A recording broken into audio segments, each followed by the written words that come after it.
সবাইকে স্বাগতম। আমাদের হচ্ছে যে ৩ নাম্বার ক্লাসে আমরা হচ্ছে যে অধ্যায় নিয়ে আলোচনা করব সমাজকর্মে, সেই অধ্যায়ের নাম হচ্ছে সমাজকর্মের মূল্যবোধ এবং নীতিমালা। মানে সমাজকর্মে কি কি মূল্যবোধ আছে, সমাজকর্ম পড়ার ক্ষেত্রে আমাদের কি কি মূল্যবোধের দিকে ফোকাস করা লাগবে, আর এটা নীতিমালা কি কি।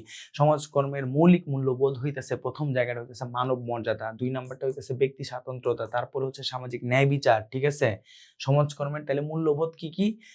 মানব মর্যাদা, ব্যক্তি স্বাতন্ত্রতা, আর হচ্ছে যে ন্যায় বিচার। মানব মর্যাদা কি? তুমি মানুষকে নিয়ে কাজ করবা, মানুষের যদি তুমি মর্যাদাই না দাও তাহলে তুমি মানুষের নিয়ে কাজ করতে পারবা? তার মানে তোমার সমাজকর্মের মেইন জায়গাটা হবে, মানে সমাজকর্মে একেবারে কেন্দ্রীয় হবে, তুমি হচ্ছে যে মানুষকে কি করবা? মর্যাদা দিবা। তার ধর্ম, বর্ণ, তার অর্থনৈতিক অবস্থা বা যে কোনো অবস্থা, শারীরিক বা যে কোনো অবস্থায়তেই তুমি হচ্ছে যে ওই মানুষটাকে কি করবা? তুমি হচ্ছে যে সম্মান দিবা। কথাটা বুঝতে পারছো?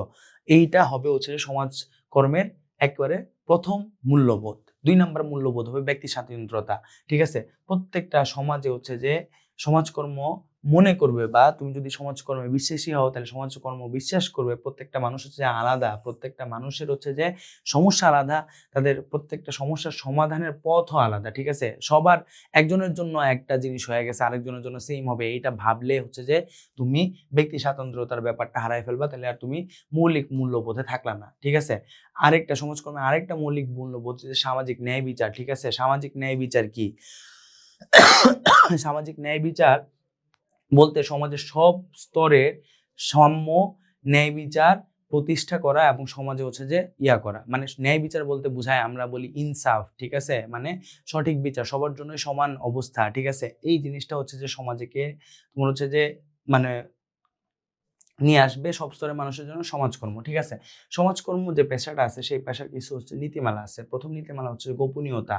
তুমি যখন হচ্ছে যে কাজ করবা, যাদের নিয়ে কাজ করবা তারা হচ্ছে তোমার ক্লায়েন্ট। তারা কি তোমার ক্লায়েন্ট? এই ক্লায়েন্টদের অনুমতি ছাড়া তুমি হচ্ছে তাদের কোনো তথ্য তুমি হচ্ছে যে অন্য কাউকে দিতে পারবে না। ঠিক আছে, ইভেন তোমার ক্লায়েন্টের ক্ষতি হয় এরকম কোনো কিছু তুমি করতে পারবে না। এটাকেই বলা হচ্ছে গোপনীয়তা। ঠিক আছে, আত্মনিয়ন্ত্রণ। তুমি ক্লায়েন্টকে নিজের সমস্যা নিয়ে নিজের সিদ্ধান্ত নিজে নেওয়ার সুযোগ দিতে হবে। কথাটা বুঝতে পারছো? তুমি মানে নিজে একটা সমস্যা শুই না ধুপধাপ একটা হচ্ছে সমাধান করে দিয়ে দিলা। ঠিক আছে, সেটা তোমার ক্লায়েন্টের জন্য ইফেক্টিভ নাও হইতে পারে। তুমি তোমার ক্লায়েন্টের সমস্যা শুনবা, শোনার পরে হচ্ছে তার যে সমস্যাটা আছে সেইটা তুমি হচ্ছে তাকে মানে তার মতো করে হচ্ছে যে ডিল করার সুযোগ দিবা। তুমি তাকে হচ্ছে যে কেবলমাত্র তুমি তাকে সক্ষম করে তুলতে পারো, যে হচ্ছে যে আমি তোমার খামারের জন্য টাকা দিলাম, তুমি খামার দাও।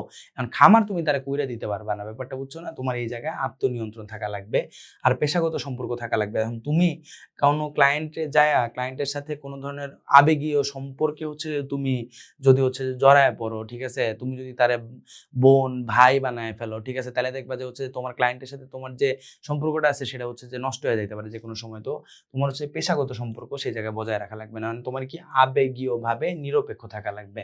তারপরে পেশাগত সংগঠন এবং নিয়ন্ত্রণের ক্ষেত্রে তোমার হচ্ছে national association of social works NASW বিশ্বের অন্যতম পেশাদার সংগঠন, যারা হচ্ছে তোমার কি সমাজকর্মের কর্মীদের তোমার হচ্ছে কোন ধরনের আচরণ হবে সেটা নিয়ন্ত্রণ করবে, সেটাকে ফলো করতে হবে।